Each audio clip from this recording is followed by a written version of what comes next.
there is a change to how the storage options work, and that's what I want to cover in this video.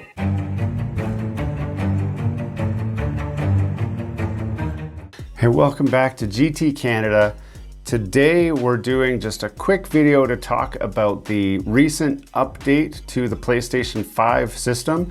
This is actually one of the more recent major upgrades, which includes a lot of different new features. I'm not going to break down what all of the new features are because there's plenty of videos that talk about that. I did want to focus on one specific upgrade, and that has to do with the PlayStation storage. If you're new to the channel, we have covered the PlayStation 5 storage already. We've talked about the internal storage, we've talked about your external storage options, and we've talked about the expansion slot and that it's expected to be unlocked in the summer.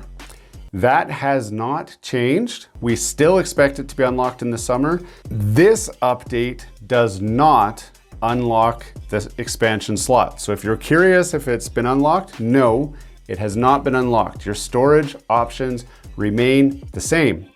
However, there is a change to how the storage options work, and that's what I want to cover in this video. What they've added is the ability for you to transfer a complete PlayStation 5 game from the internal storage to an external drive.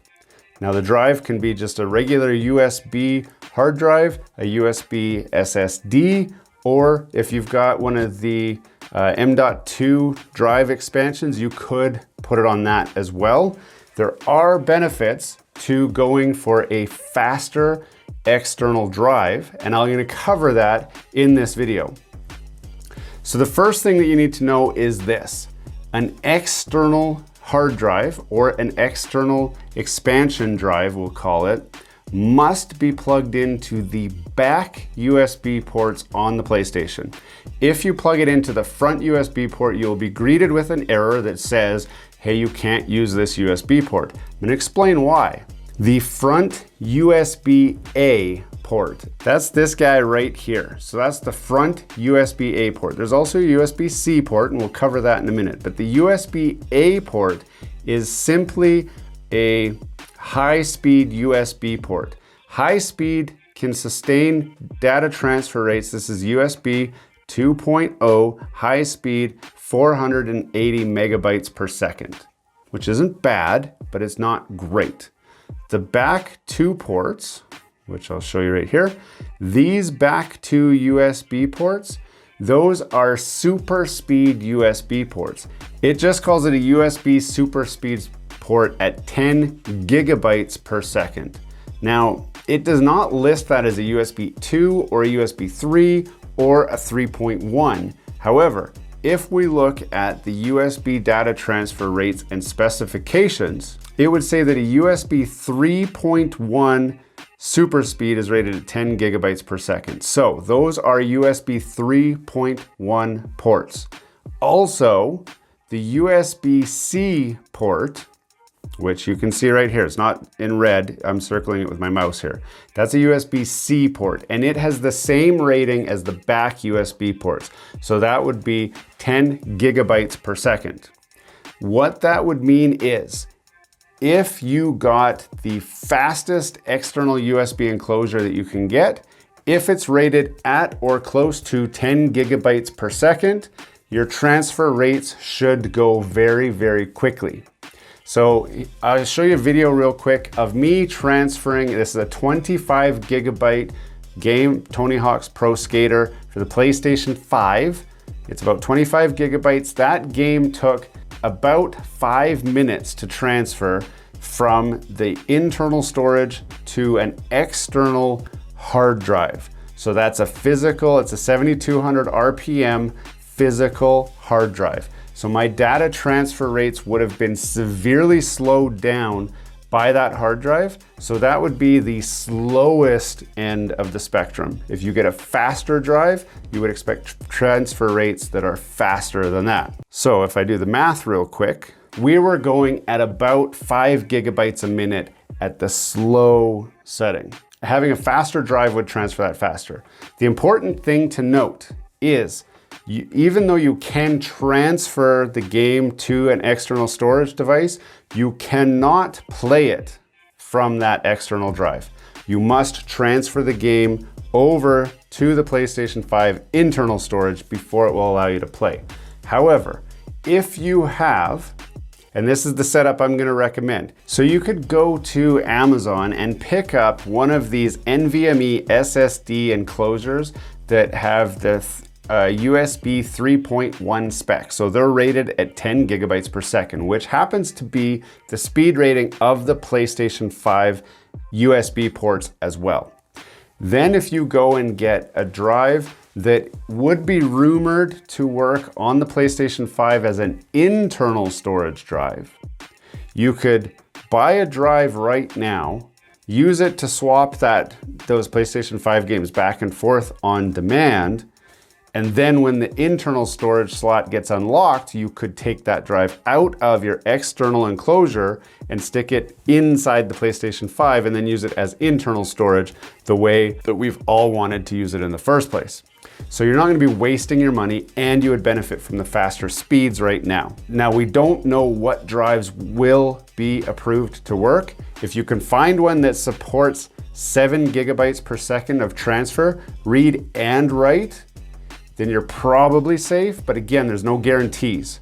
The internal drive on the PlayStation 5 is actually a little bit slower than that, and so that's why some people have speculated 7 is going to be the number. Some people have said 5.5 gigabytes per second might be the number for the external drive. I wouldn't buy one that barely does 5 gigabytes or 5.5 gigabytes. I would try to find one that does 7 gigabytes per second minimum, and I know that's going to be the top tier drives at this point. There's some new controllers coming out that are rumored to bump those speeds a lot higher, which will be great, but until then, these are our best options. So you can load up on like a Samsung 980, which a lot of people believe will meet the minimum spec. They are expensive. They're going to set you back almost as much as the PlayStation 5 if you're looking at a 2 terabyte model. However, if you are able to use it internally, that's the price of business. It is what it is. Back to that drive. So get the fastest drive that you can afford to use as your external storage if you do not already have one. A couple of points to note is the game will not update while it resides on the external storage. So for you to update the game, you would need to transfer it into the internal storage, perform the update, and then you can transfer it back to the external storage, and the updated game will now reside on the external drive. How I would recommend to do it, it is significantly faster to be swapping it in and out of that USB drive than to re-download the game or even to copy the game off of the disc, especially since you can have an updated copy of the game. You're not installing the first version and then trying to download all the cumulative updates. You will have the most up-to-date copy that you can swap back and forth. So personally, if it was me and my PlayStation storage was full, what I would do is free up about 200 gigabytes of space. And I understand that that's like a third of your drive, of your internal storage. That's fine. Get the fastest external drive that you can get, plug it into the rear USB port or the front USB-C port, and then just swap all of your games onto the external drive, and the game that you play, the 1 or 2 games that you play the most, you can have on the internal storage so you can just play them whenever. But if you need to play another game, it'll only take you a few minutes to transfer the game, unless it's Call of Duty, which has like over 100 gigabytes. So that one might take you a little bit longer, but you can transfer the game over, play the game, and then transfer it back. And the PlayStation 5 update makes it very easy to do that and very easy to manage that storage space. At least one other thing to know about it. So you can't just unplug the USB drive when you want to move it somewhere. The PlayStation will give you a warning saying you must eject it. So you have to actually go into the settings, go to the drive, and then say eject this drive.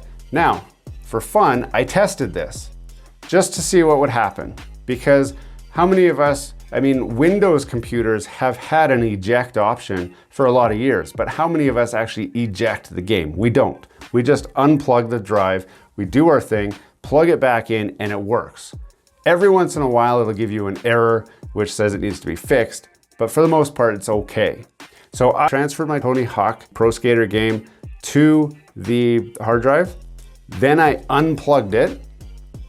The PlayStation freaked out and said, hey, you just unplugged the external drive. Don't do this. And then I had to click the OK button to say, yep, I understand what you're saying. And then I plugged it back in, thinking that it would work. Well, it did not work. The PlayStation recognized that the drive had been unplugged hot, and it yelled at me again and said, you're an idiot. Don't do this. We're gonna have to fix the drive. And I said, okay, fine, okay.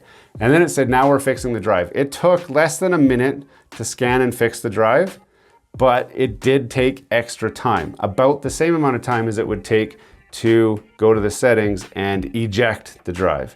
And you do seriously run the risk of losing all of the data on the drive if you don't eject it. So I do recommend that you listen to this piece of advice and eject the drive if you plan to remove it.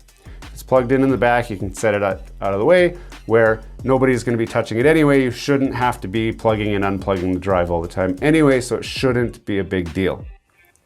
Something else, I know I said that it will not work if you plug it into the front USB port. I have tested that as well, and when you plug it in, it immediately gives you an error that says you've plugged the hard drive into the front USB port. This is not supported. Please plug it into the back 2 ports or the front USB-C port. So the software is very clear. It will not let you run it off of the front drive, which I kind of hoped that it would, but it doesn't. That's really all I wanted to cover today. Again, this is actually pretty exciting that they've included this feature. It does buy us a little bit more time to be able to use our PlayStation until they release the internal expansion slot. So if we have to wait a little longer, that's fine. This will tide those of you over who are suffering from full drive space on your PlayStation 5. I hope you enjoyed this video. Don't forget to check out some of our other videos over here. There's a lot of great content in the automotive space as well as the technology and PlayStation space. I'd love to see you again. Subscribe to the channel down below. And until next time, have a great day.